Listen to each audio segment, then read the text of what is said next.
कई लोग पूछते कि महाराज जी हम काम ये करें कि न करें, ये व्यापार करें कि न करें। मैं सीधा सा उत्तर देता हूं उनको। मैंने कहा आप मेरे पास रोज हजारों फोन आते हैं, मैं रोज कहता हूं देखो आपको इसका उत्तर दे रहा हूं, बहुत प्यारा उत्तर दे रहा हूं। आपको जो काम करना है और नहीं करना है तो अब 4 पर्ची बना लो और चारों में नाम लिख लो, और अपने इष्ट के सामने अपने घर की पूजा करना, अपना घर का पूजा कर, कहीं जाने की जरूरत नहीं है। घट में यही भगवान है, ये पिंड है, ये ब्रह्मांड है।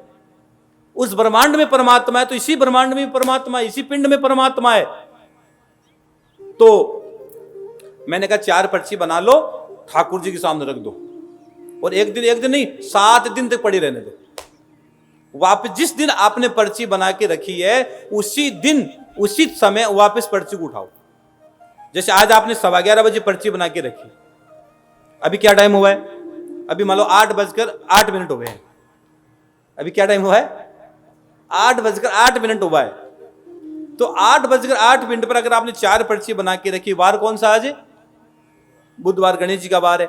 तो अगले बुधवार को आप 8:08 पर ठाकुर जी को धूप दीप दिखाकर अपने इष्ट को प्रणाम करके, जो आपका इष्ट है, इष्ट व्यक्तिगत विषय होता है, मैं कुछ भी बोलना नहीं चाहूंगा इष्ट में, आप उसी समय 4 पर्ची में से पर्ची उठा लेना और वो प्रसाद समझकर माथे के लगाकर उसको खोल लेना।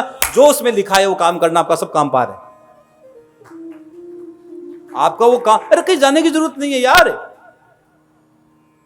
कहीं जाने की जरूरत नहीं है, वो आपका काम पार हो जाएगा। क्यों शंका रखते, क्यों मित्तल जी उत्तर आ गया आपका? हाँ, कथा में हम लोग कथा में बातों बातों में उत्तर दे देते हैं, समझ जाए तो ठीक है, नहीं सारा तो हम कर ही देते हैं।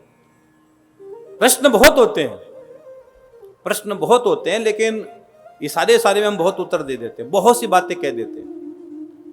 तो अगर आपके घर में कोई प्रकार से गलत धन आ गया, कोई गलत कमाई का पैसा आ गया, तो घर में तांडव मचना निश्चित है। इससे क्या होता है? दान देने से धन की शुद्धि होती है, स्नान करने से शरीर की शुद्धि होती है, और भजन करने से आत्मा की शुद्धि होती है, मन की शुद्धि होती है। तो इसीलिए आप दान की महिमा बताइए। हाँ, और मैं ये कुछ मैं नहीं कह रहा हूं कि महाराज जी कुछ अपने लिए मांग रहे। भाई मैंने मेरी जिंदगी में 1 रुपया किसी से नहीं मांगा है। कोई भी आदमी यूं नहीं कह सकता मनुश्री महाराज जी हमारे घर पे आए और पैसा मांगने के लिए। मैंने मेरी लाइफ में किसी, और अभी उज्जैन आए मेरे कितने दिन हो गए मित्तल साहब? आज मुझे 1 महीना हो गया है।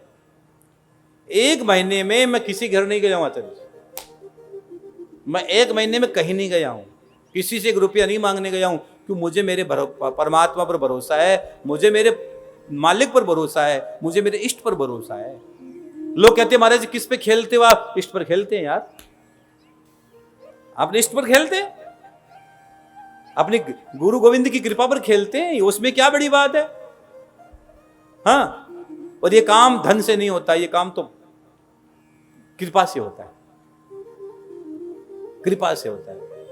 तो मैं आपसे कह रहा हूं, अगर भगवान ने आपको दिया है, वास्तव में परमात्मा ने आपको दिया है, अगर जीवन में कुछ, और मैं तो कहता हूं, कई लोग तो कहते हैं कि होगा तो देंगे, मैं कहता हूं दोगे तो होगा।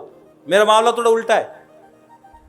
मेरे गुरुजी यही कहते थे, मेरे गुरुदेव ये कहते थे, त्रिकाल संध्या जब करते थे वो एक ही बात कहते थे कि बेटा लोग कहते दोगा तो होगा, मैं कहता हूं पहले दो फिर होगा। कई लोग कहते हैं हमारे पास है तो हम देंगे, नहीं, दो तभी तो मिलेगा। तो इसी तरह अगर आपका मन बन रहा है कि महाराज जी हमको भी दान करना है, दान किए बगैर सोना नहीं और दान देकर कभी रोना नहीं।